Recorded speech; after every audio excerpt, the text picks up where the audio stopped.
श्रोते हो नमस्ते. आपल्या सर्वांना शुभ दिवस. श्रोते हो, जीवनाचा प्रवास करत असताना तो प्रवास हा आपण उद्याच्या सुखासाठी करत असतोय. श्रोते हो, पाठीमागील काळात किंवा आज आपण काय होतो किंवा आहे हे कधीच महत्वाचं नसतंय, तर उद्या कसं असायला हवं हे महत्वाचं असतं. आणि त्यासाठी आतापर्यंत केलेल्या चुका या आपण स्वतःहून समजून घेतल्या पाहिजेत.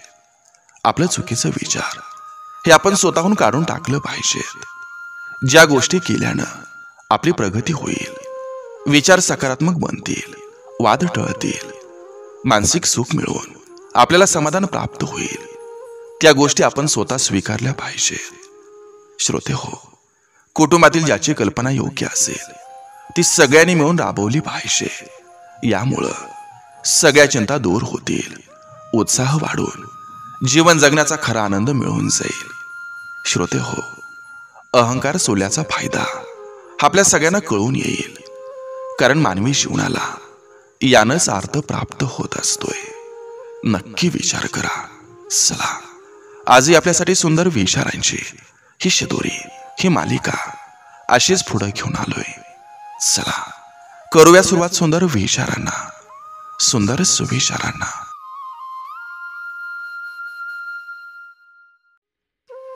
जमाना बदललाय, इथं मनापासून काळजी करणाऱ्याला आजकाल लोक किंमत देत नाहीत.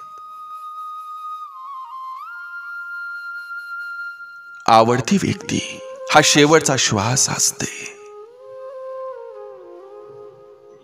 ज्याच्या आईच्या चेहऱ्यावर हसू आणि बापाच्या चेहऱ्यावर समाधान दिसतं, तोच खरा श्रीमंत असतो. आयुष्यात प्रेम केलं तर टाइमपास म्हणून कधीच करू नका, आयुष्यभर करा.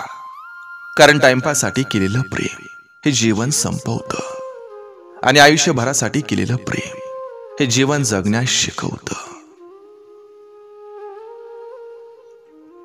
अपेक्षित गोष्टींपेक्षा अनपेक्षित गोष्टी या जास्त आनंद देऊन जातात.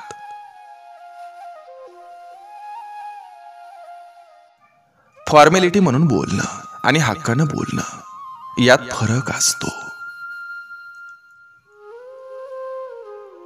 घरातील निर्णय जोपर्यंत मोठ्यांच्या सल्ल्यानं घेतलं जातात तोपर्यंत घर शाबूत राहतं, पण जेव्हा सगळे स्वतःला मोठे समजायला लागतात तेव्हा मात्र घर काबूत राहत नाही.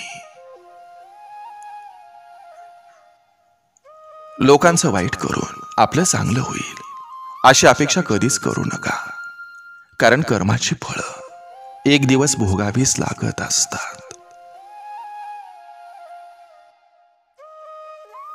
गोड बोलण्याचं सोंग घेणारा माणूस हा कधीच कोणाचा हितचिंतक नसतो. मतलबी माणसं गरजेच्या वेळी तुमच्या जवळ येतात, तुमची विचारपूस करतात, पण त्यांच्या गरजा पूर्ण होताच तुमच्याशी संवाद साधणं देखील बंद करतात. अशा लोकांना ओळखा आणि त्यांच्यापासून लांब राहायला शिका. संघर्षातून अस्तित्व निर्माण झालं की आयुष्य जगण्यात एक वेगळाच रुबाब येतो, आणि रुबाब हा विकत घेता येत नसतोय आणि दाखवता सुद्धा येत नसतो. तो व्यक्तिमत्वातून सिद्ध होतो.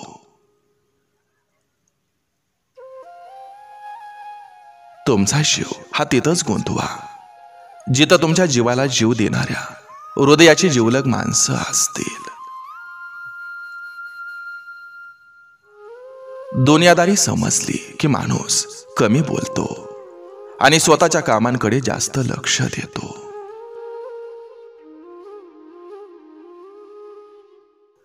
निस्वार्थपणे जुळलेल्या नात्यातला गोडवा हा कधीच कमी होत नसतो. सगळी परिस्थिती ही नीट समजून घेतल्याशिवाय कोणाबद्दलही वाईट मत करून घेऊ नका. दुसऱ्याचं मत हे आपल्याला मान्य नाही याचा अर्थ आपण बरोबर आहोत असं होत नाही.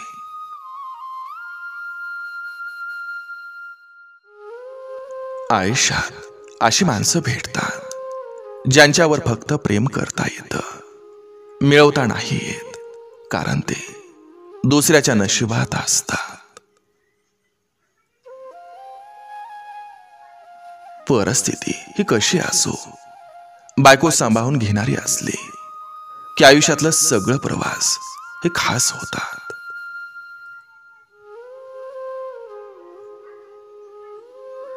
एकटेपणा असतो तेव्हा डोळे कमी आणि मन जास्त रडतं.